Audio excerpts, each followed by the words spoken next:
Please stop overusing haze. This is something that I just see a lot of people do, and I think it is a dead giveaway that you're watching amateur cinematography work. And that's not to say that you should never use haze. I think you absolutely should. I think it is a fantastic tool for, establishing a tone, creating mood, and it just looks fantastic, but I think there's a time and a place for when you should use haze as well as a correct way that you should use it. I mean, what is the purpose of haze? I'm sure the first image that comes to your head when you think about it is, a wide of a room with giant windows and those strong light rays streaking through the windows filling the room, right? Maybe you think of the classic, person is investigating a dark area and they've got that flashlight and the beam is just bouncing all around the frame. These are good examples of what you can do with haze. You can give your scene a lot of atmosphere, but there's a lot more to haze than just, getting cool shafts of light. One of the most important reasons why I would want to use haze as a cinematographer, besides, getting all the cool light rays and everything, is to help increase the exposure of the ambience in the room. I mean, this is a huge reason. Let's take a look at a scenario. We have a character that is sitting inside of a room. We're thinking about lighting this scene with a single source, so we go and we put an RE M18 outside of the window. We pop that thing through a 4x4, a full CTB, and,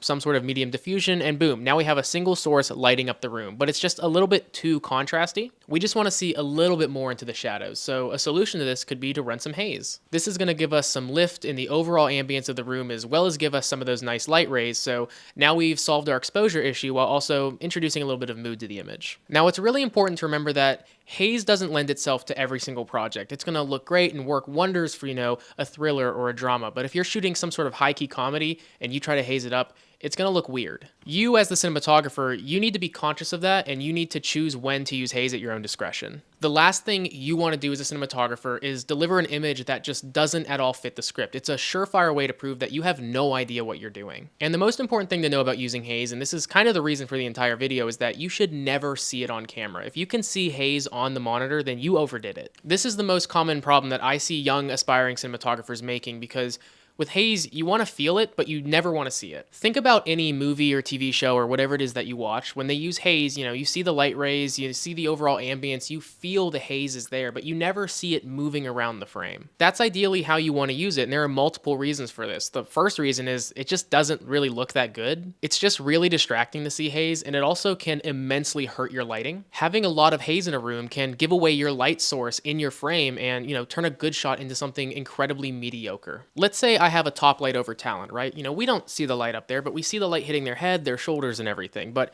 if I start hazing the room up and I go overboard, we're going to start seeing the glow from the overhead light coming into the frame. So now I know there's a light overhead. And this isn't necessarily a bad thing in every scenario. If there was a wide shot where we've established a character is sitting by a lamp, then I understand that there is some diegetic lighting in the scene. So if we punch in for a close-up and there's a little bit of glow coming from, a light mat or something that, is right outside a frame, I can kind of buy that a little bit more that there is a light source. But let's get back to that earlier scenario with the M18 outside. Maybe that haze isn't giving you enough ambience inside the room, so you decide to rig a light up to the ceiling to help push some more of that ambient moonlight, right? If you end up pumping more and more haze in that image, you're going to start to see the glow of that ambient moonlight overhead. So it's no longer going to look natural. It's going to look like there's just a light up in the ceiling out of frame. Using too much haze can also reflect very badly for you on set. There's nothing worse than that 5 minutes where you're sitting there waiting for the haze to settle and everybody is staring at you and breathing down your neck, waiting for you to make the call that it has settled enough for you guys to start rolling. That is a lot of pressure to feel as a cinematographer, and if you're somebody who can handle that pressure,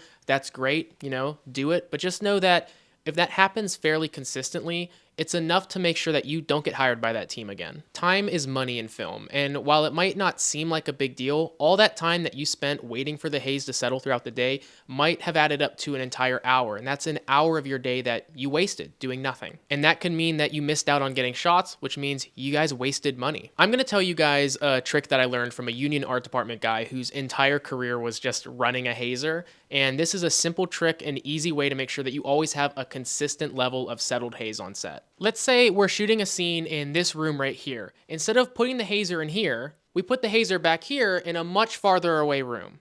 Back here, guys, try to keep up. If you're in a warehouse filming, take the hazer all the way to the other side of the warehouse, plug it in, and turn it on. You just want to get the hazer as far away from camera and as far away from set as you can, and you just want to let it run, only turning it off for like whenever you're actually rolling and doing a take. What this is going to do is create this giant buildup of haze in the room where the hazer is, but over time it's going to slowly move out and settle throughout the rest of the space. By the time it reaches your set where the camera is, it's going to be settled, it's going to be nice and low, and you're going to get that atmosphere that you feel but you don't see it. It's going to be perfect. What people always tend to do with the hazer, and I have had plenty of directors and people on set, tell me to do this, is they always try to put the hazer, right next to camera or in the room that you're shooting. This is why you get all those large swaths of haze that you can see on the monitor, because it's all just piling up on set and it's going and it's settling in the other rooms. Now you have to send the grip team out there with a bunch of solids to waft all the haze away so that it settles faster. Now everybody's just standing there waiting for it to finish. Talent is sitting there, they're in their headspace, ready to deliver their performance, and you're just standing around waiting for haze. The last thing you want to do is waste anybody's time. So take your hazer, take it far away, set it up, let it run. By the time you're done setting up frame and setting up some lights, it's going to have settled in the room and you're going to be ready to shoot. So please, once again, I beg you, stop overusing haze. All right, that's all I've got. Bye.